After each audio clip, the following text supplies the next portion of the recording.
Hi there, this is David and welcome to a different kind of list. Here, I'm going to be looking at games that released on some more obscure consoles, but they never got a port, so many people just don't know about them, or they never got a chance to play them.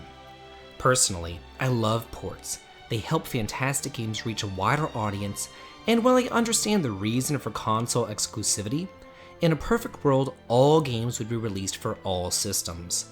I mean, the more people who have access to great games, the better as far as I'm concerned. But here we're going to be looking solely at great games that are just stranded and lost to time on unsuccessful consoles. Number 10. Luffy: The Legend Returns, released for the Game Boy Color. Not only should this be ported, but honestly, it should just be completely remade from the ground up. As the last true Luffy game, it deserves better than what the 8-bit portable could deliver. They tried to jam so much into this small cart, from the imaginative battle system implementing spiritual force, to the multitude of towns with their complements of hidden items, so something had to give somewhere. And that's why we got saddled with random dungeons. Imagine this game being remade from scratch, in the style of Luffy 2, complete with beautiful graphics, an upgraded story, and most importantly, puzzle-based dungeons.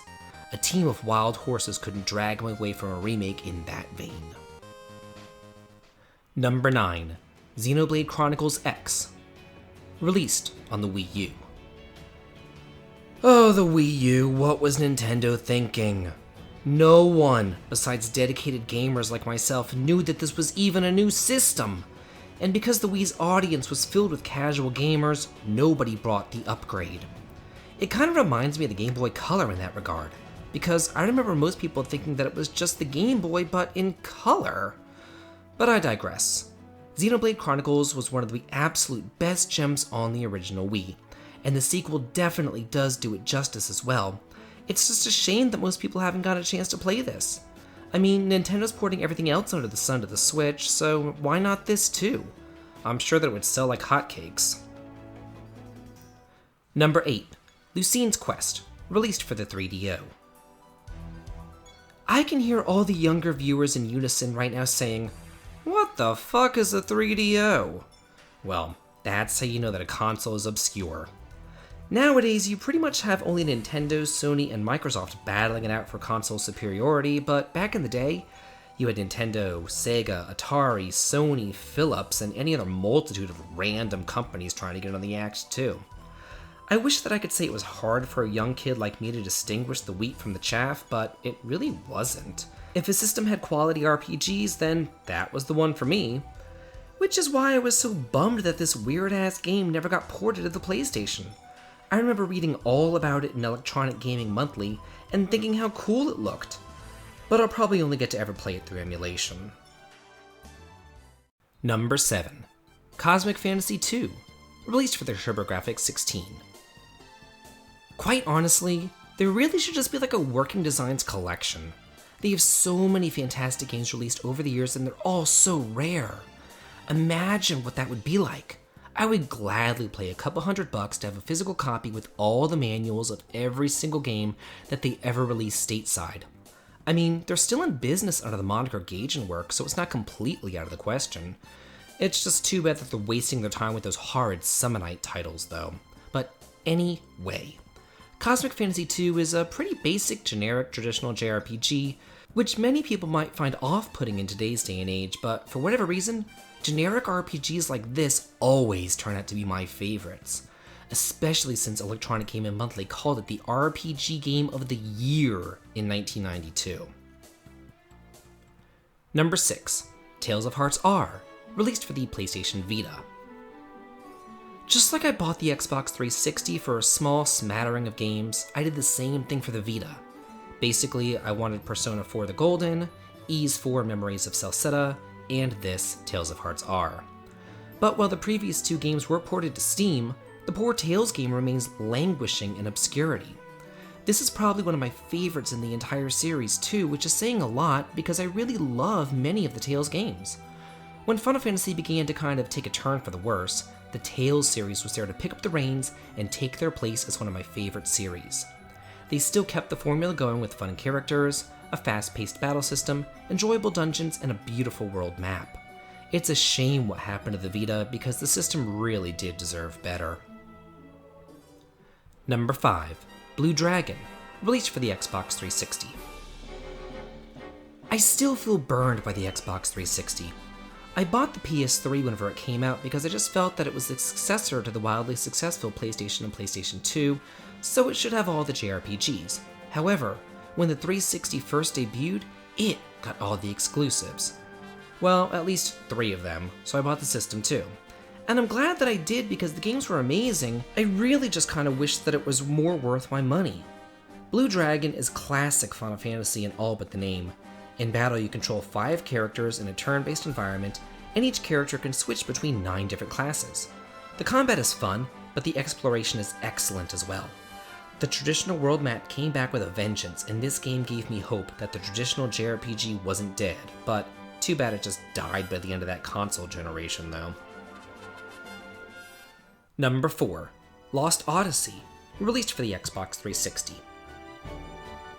While Blue Dragon is the game that made me go out and buy the console, Lost Odyssey was the one that truly sealed the deal.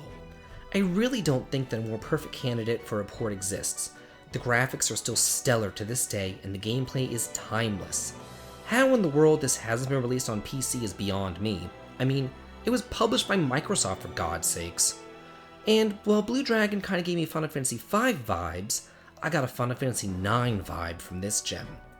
Your party consists of both mortals and immortals, and you gain abilities by fighting together with them and through your equipment. It sounds complicated, but it's really not. The world is realistic, and so are your characters. Their motivations are real, and you will not want to put this one down. Number 3. Albert Odyssey, Legend of Eldine, released for the Sega Saturn.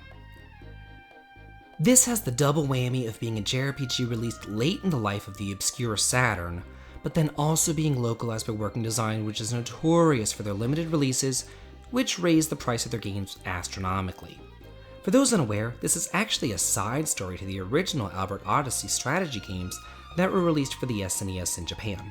And while the first 2 were strategy RPGs, this one is traditional and absolutely beautiful, complete with voice acting, Mode 7, and the lovely Working Design's humor. One thing that I would like to see implemented in a potential port would be a fast forward button though, because like many RPGs on CD-based systems, the battles and loading times can be a bit on the slow side. Number 2. Magic Knight Rayearth, released for the Sega Saturn. I love Working Designs. I can't say enough good things about the company. I mean, even when they knew damn well that they wouldn't make a red cent off this release, they still pushed it out for a limited run simply because they promised their fans that they would. Oddly enough, this was one of the very first games ever released on the Saturn in Japan, but conversely, it was the very last game ever released on the system in North America. And while it's not a traditional JRPG, it does play much more like Zelda or an Ys game, with each of the girls having their own playstyle. But it's such a blast exploring towns, talking to people, collecting items, hearing the great voice acting, and watching the polished animated cutscenes. They really need to release this on the PC or something. And finally, number 1, Panzer Dragoon Saga, released on the Sega Saturn. I think what I like best about this game is its uniqueness. At first glance, you might think that it's a shooter, but then as you delve deeper, you realize that it's an RPG through and through. You'll be on foot, exploring towns, talking to NPCs, and finding hidden items. Then, while riding on your Dragoon exploring the vast expanses, you'll get into random encounters where you essentially have real-time strategy-type combat. In battle, you'll constantly be flying around trying to avoid the monsters' attacks, while also jockeying for advantageous positioning to be able to hit their weak points. It's a pretty cool mix of action and strategy elements. I mean, a guy can dream that the entire trilogy gets ported over to PC or something, but I'm not really holding my breath that Sega does anything right. Well, that's it for the top 10 obscure JRPGs that need a port. What games do you think are deserving of a port? Do you agree or disagree? Let me know in the comments, and if you like this video and what you do here on the channel, please consider supporting me on Patreon. The link to it can be found in the video description. This has been David. If you like this, please like, comment, and subscribe, and have a good day.